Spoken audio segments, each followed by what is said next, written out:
President's Day, we're going to take a look at a president. Abraham Lincoln is often called one of the greatest presidents of our history for helping to end slavery and for guiding our country through the Civil War. He's not as well known for his foreign policy, but our next guest says that shouldn't be the case.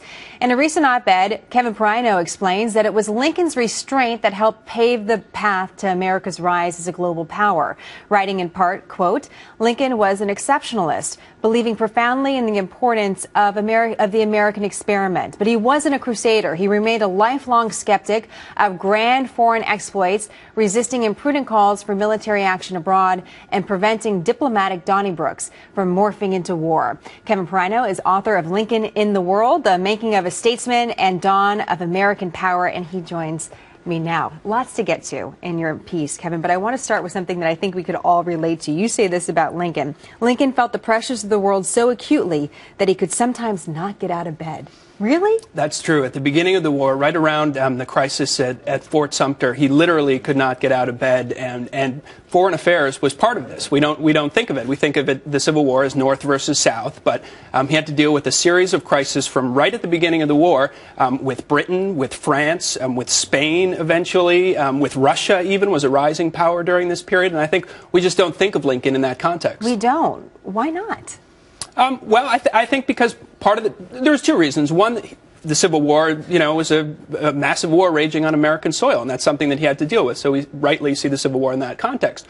Also, Lincoln had a very powerful and strong Secretary of State in William Henry Seward. So he delegated a lot of stuff to Seward to deal with. And is that one of the takeaways from your look at Lincoln's leadership, his power to delegate?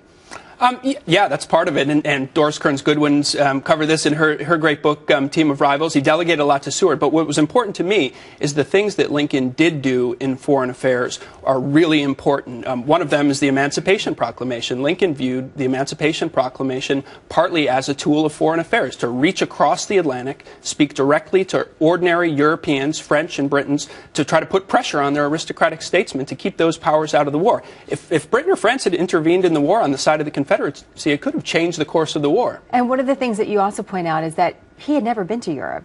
Abraham Lincoln, we often think of him as this rural lawyer. He didn't speak any foreign language. He had never been to Europe, but his wife was very key to his view of the world as well. Explain how. That's right. Mary Lincoln grew up in Lexington, Kentucky. It was called the Athens of the West at the time, and she went to a school where the students spoke French. She was very cosmopolitan, and at important times in the Civil War, she tried to get her candidates appointed to diplomatic positions.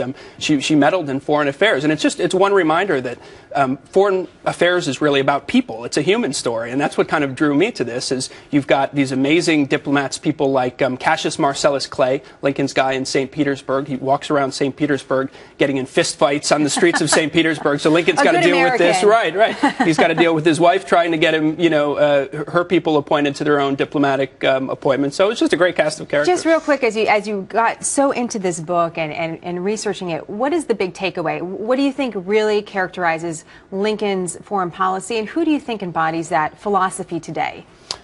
Well, the biggest thing I think that Lincoln did is he was a master of patience, of knowing when to act and when not to act.